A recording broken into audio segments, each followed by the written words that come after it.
കാലിക്കറ്റ് സർവകലാശാലയിൽ വൻ പോലീസ് വിന്യാസം. നിലവിലുള്ള 300 പോലീസിന് പുറമെ 200 പോലീസുകാരെ കൂടി നിയോഗിച്ചു. ക്യാമ്പസിൽ നിലവിൽ ഗവർണറുടെ സന്ദർശനം മുന്നിൽ കണ്ടാണ് നിലവിലെ സുരക്ഷാ നീക്കം എന്നാണ് വിവരങ്ങൾ. ഇതുമായി ബന്ധപ്പെട്ടുള്ള വിവരങ്ങളുമായി ദിസ്ന ചേരുന്നു. ദിസ്ന, ഗവർണർ വൈകുന്നേരത്തോടു കൂടി കോഴിക്കോട് സർവകലാശാലയിൽ എത്തുന്നുണ്ട്. ഈ സാഹചര്യത്തിലാണോ ഇപ്പോൾ SFIയുടെ ഒരു അതിക്രമം ഗവർണർക്ക് നേരെ ഉണ്ടാകുമെന്ന ഒരു രഹസ്യാന്വേഷണ വിഭാഗത്തിൻ്റെ ഒരു വിവരവും പോലീസിന് ലഭിച്ചിട്ടുണ്ട്? ഇതിൻ്റെ അടിസ്ഥാനത്തിലാണോ ഇത്തരത്തിൽ സുരക്ഷ കർശനമാക്കിക്കൊണ്ടുള്ള നിലപാടിലേക്ക് പോകുന്നത് പോലീസ്?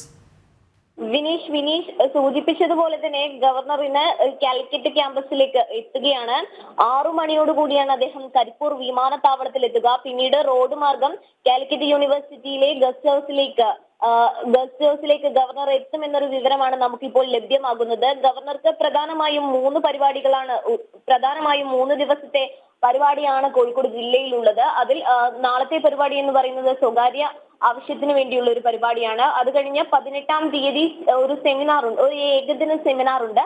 ആ സെമിനാറിലും ഗവർണർ പങ്കെടുക്കും. കാലിക്കറ്റ് ക്യാമ്പസിൽ വെച്ചാണ് ഈ സെമിനാർ നടക്കുന്നത്. ഗവർണറെ ക്യാമ്പസുകളിൽ കാലുകുത്താൻ അനുവദിക്കില്ല എന്ന തരത്തിൽ SFIയുടെ നേതാക്കന്മാർ ഒരു പ്രസ്താവന നടത്തിയിരുന്നു. ഇത് ഒരു വെല്ലുവിളിയായി തന്നെ ഗവർണർ ഏറ്റെടുത്തുകൊണ്ടാണ് ഇന്ന് കോഴിക്കോട് ഗവർണർ എത്തുന്നത്. സർക്കാർ ഗസ്റ്റ് ഹൗസിൽ താമസിക്കുവാൻ സൗകര്യം ഉണ്ടായിട്ട് കൂടിയും അതൊക്കെ നിരാകരിച്ചുകൊണ്ട് ഗവർണർ കാലിക്കറ്റ് ക്യാമ്പസിന്റെ ഗസ്റ്റ് ഹൗസിൽ തന്നെ താൻ തങ്ങുമെന്ന് പറയുകയായിരുന്നു. മാത്രമല്ല, രാവിലെ 300 പോലീസുകാരെയാണ് വിന്യസിച്ചിട്ടുണ്ടായത്. കൊണ്ടോട്ടി ഡിവൈഎസ്പിക്കാണ് ഇതിന്റെ ചുമതലയുണ്ടായിരുന്നത്. എന്നാൽ ഉച്ചയ്ക്ക് ശേഷം ഗവർണറുടെ വരവ് ഏകദേശം 6 മണിയോടുകൂടിയാണ് ഗവർണർ കരിപ്പൂർ വിമാനത്താവളത്തിൽ എത്തുക. അതുകൊണ്ട് തന്നെ 200 പേരുടെ കൂടി അംഗബലം പോലീസ് സന്നാഹം ഇപ്പോൾ ക്യാമ്പസുകളിൽ വിന്യസിച്ചിട്ടുണ്ട്. കൂടാതെ കുറച്ചു കഴിയുമ്പോൾ വാഹന പരിശോധനയും ഉണ്ടാവും എന്നൊരു കാര്യമാണ് നമുക്ക് പോലീസിൽ നിന്നും ലഭ്യമാവുന്നത്. ജില്ലാ പോലീസ് മേധാവി S ശശിധരന്റെ നേതൃത്വത്തിൽ 3 ഡിവൈഎസ്പിമാരും 6 CIമാരും അടക്കം 300-ലേറെ പോലീസുകാരെയാണ് രാവിലെ വിന്യസിപ്പിച്ചിരുന്നതെങ്കിൽ ഉച്ചയ്ക്ക് ശേഷം 200 കൂടി 500 പോലീസുകാരാണ് ഇപ്പോൾ കാലിക്കറ്റ് ക്യാമ്പസിൽ വിന്യസിപ്പിച്ചിട്ടുള്ളത്. മാത്രമല്ല, അഗ്നിരക്ഷാ സേനയുടെയും മോട്ടോർ വാഹന വകുപ്പിന്റെയും അടക്കം സേവനവും ലഭ്യമാക്കിയിട്ടുണ്ട്. എന്തായാലും ഗവർണർ എത്തുന്നതോടുകൂടി SFIയുടെ ഒരു വെല്ലുവിളി നിലനിൽക്കുന്നുണ്ട് ഈ ഒരു വിഷയത്തിൽ. ഗവർണർ ക്യാമ്പസിലേക്ക് എത്തിയാൽ തങ്ങൾ പ്രതിഷേധമുയർത്തും, ഗവർണർക്കെതിരെ തങ്ങളുടെ ശക്തമായ പ്രതിഷേധമായിരിക്കും കാണാൻ പോകുക എന്നൊരു നിലപാടാണ് SFI പരസ്യമായി തന്നെ പ്രസ്താവിച്ചത്.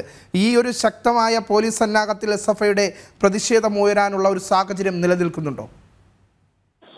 തീർച്ചയായും വിനീഷ് സൂചിപ്പിച്ചതുപോലെ തന്നെ ക്യാമ്പസുകളിൽ ഗവർണറെ കാലുകുത്താൻ അനുവദിക്കില്ല എന്നൊരു പ്രസ്താവനയാണ് SFI ഗവർണർക്കെതിരെ മുഴക്കിയത്. ഇതൊരു വെല്ലുവിളിയായി തന്നെ ഏറ്റെടുത്തുകൊണ്ടാണ് കോഴിക്കോട് കാലിക്കറ്റ് യൂണിവേഴ്സിറ്റി ക്യാമ്പസിൽ ഗവർണർ ഇന്ന് എത്തുന്നത്. അതുകൊണ്ട് തന്നെ ഏറ്റവും അധികം സുരക്ഷാ സന്നാഹം ഗവർണർക്ക് ഒരുക്കുവാനുള്ള ഉത്തരവാദിത്വം പോലീസ് സേനയ്ക്കാണ് ഉള്ളത്. നിലവിൽ 500-ലധികം പോലീസ് സേനയാണ് ഇപ്പോൾ നിലവിൽ വിന്യസിപ്പിച്ചിട്ടുള്ളത്. പക്ഷേ ഒരു കാര്യം എന്ന് പറയുന്നത് SFIയുടെ പ്രമുഖ നേതാക്കന്മാരടക്കം PM ആഷോ അടക്കമുള്ള നേതാക്കന്മാര് കാലിക്കറ്റ് യൂണിവേഴ്സിറ്റിയിൽ തമ്പടിച്ചിരിക്കുന്നു എന്നൊരു വിവരമാണ് നമുക്കിപ്പോൾ ലഭ്യമായിട്ടുള്ളത്. എന്തായാലും തങ്ങൾ കരിങ്കൊടി പ്രതിഷേധവുമായി ഗവർണർക്ക് മുന്നിൽ തങ്ങളുടെ പ്രതിഷേധവുമായി മുന്നോട്ട് പോകുമെന്നൊരു കാര്യം തന്നെയാണ് SFI മുന്നോട്ട് വയ്ക്കുന്നത്.